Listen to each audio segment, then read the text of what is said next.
Assalamualaikum warahmatullahi wabarakatuh. Bismillahirrahmanirrahim. Alhamdulillahi rabbil alamin. Wabihi nasta'inu ala umurid dunya waddin. Wassalatu wassalamu ala ashrafil anbiya wal mursalin Sayyidina Muhammadin wa ala alihi wa sahbihi ajma'in. Amma ba'du.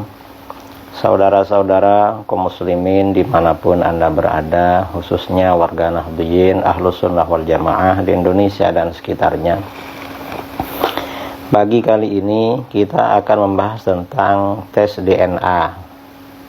Akhir-akhir ini sering kita jumpai ya, orang-orang berbicara atau nulis, sudahlah kalau belum jelas nasabnya tes DNA, nanti ketemu.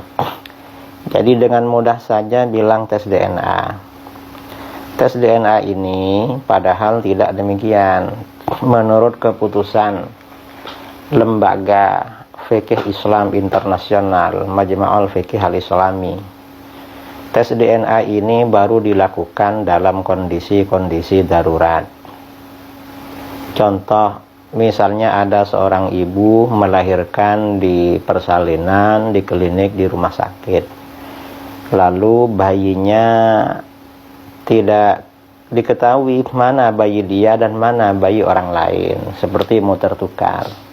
Maka ini baru dilakukan tes DNA. Atau misalnya terjadi bencana alam, sehingga anak-anak tidak diketahui ini anaknya siapa, dan khawatir terlantar, maka dilakukan tes DNA untuk diserahkan kepada walinya atau keluarganya. Jadi artinya apa? DNA itu dilakukan dalam kondisi darurat. Adapun di dalam penetapan nasab, orang yang tidak jelas nasabnya atau menafikan, membatalkan nasab, orang yang jelas nasabnya secara syar'i, itu tidak bisa dipakai. Contohnya bagaimana? Misalnya si A anaknya orang tua, dia lahir dari orang tua si fulan dan fulanah misalnya. Lalu lama-lama dilakukan tes DNA, memang lahir dari keluarga situ. Lalu dilakukan tes DNA, ternyata DNA-nya gak cocok. Maka anak ini gak bisa dibatalkan dari orang tuanya, karena secara syar'i memang anaknya orang itu, jadi gak bisa dibatalkan. Atau misalnya ada orang nasabnya ya memang orang Jawa, ayahnya Jawa, ibunya Jawa, lalu dites DNA, ternyata DNA-nya Arab misalnya. Ya gak bisa orang ini dikatakan anaknya orang Arab, gak bisa. Atau misalnya ada ada orang dites DNA, dilakukan tes DNA dengan orang tuanya gak cocok, malah DNA-nya cocok dengan Raja Brunei atau dengan Raja Saudi, Raja Salman misalnya. Ini otomatis tidak dikatakan anaknya Raja Salman atau anaknya Raja Saudi, nggak bisa. Ini kata para ulama fuqaha. Ini contoh ya. Dan sebaliknya nggak bisa juga ya, untuk mencocokkan atau membatalkan nasabnya orang. Ini sama-sama tidak cocok. Karenanya kalau misalnya seseorang itu dianggap habib apa bukan, lakukan saja tes DNA. Nggak bisa seperti itu, karena Sayyid, Syarif atau Habib itu sudah ada pembukuannya. Biasanya ada pembukuan ya, ada pelaporan dari orang tuanya setelah lahir kepada Nuqabatul Ashraf di sana. Kalau di Indonesia, lapor kepada Rabithah Alawiyah setempat. Nah, dan itu gak perlu tes DNA. Bahkan dalam menafikan nasab, tes DNA itu gak dilakukan dan tetap mendahulukan proses li'an. Ini seperti yang dikatakan dalam kitab-kitab fikih ini adalah keputusan muktamar atau konferensi fikih Islam dunia.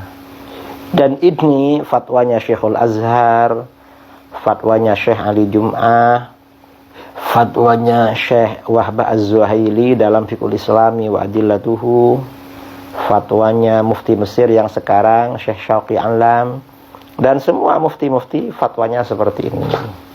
Jadi ini saya kira agar jelas ya, agar tidak gagal paham tentang tes DNA. Sekian, mudah-mudahan bermanfaat. Assalamualaikum warahmatullahi wabarakatuh.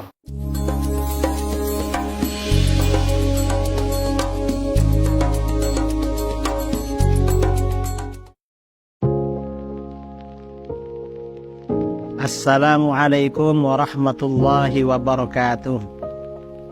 Saudara-saudara kaum muslimin dimanapun Anda berada, di seluruh Indonesia maupun di luar negeri, perkenalkan saya Al-Fakir Muhammad Idrus Ramli mengajak saudara-saudara sekalian untuk menyisihkan sebagian hartanya sebagai donasi bagi program peduli pendidikan yang dikelola oleh LAS, Lembaga Amin Zakat Sidogiri. Program ini merupakan bantuan untuk biaya pendidikan yang diberikan kepada anak didik binaan LAS Sidogiri yang meliputi 1. Beasiswa anak yatim dan duafa, 2. Beasiswa anak berprestasi, 3. Peningkatan SDM guru, dan 4. Penugasan dai dan atau tenaga pengajar.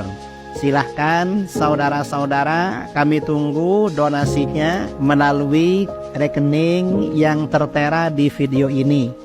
Insya Allah harta kita akan semakin berkah, semakin dimudahkan, semakin lancar, semakin bertambah. Amin, Allahumma amin. Dari saya, Assalamualaikum warahmatullahi wabarakatuh.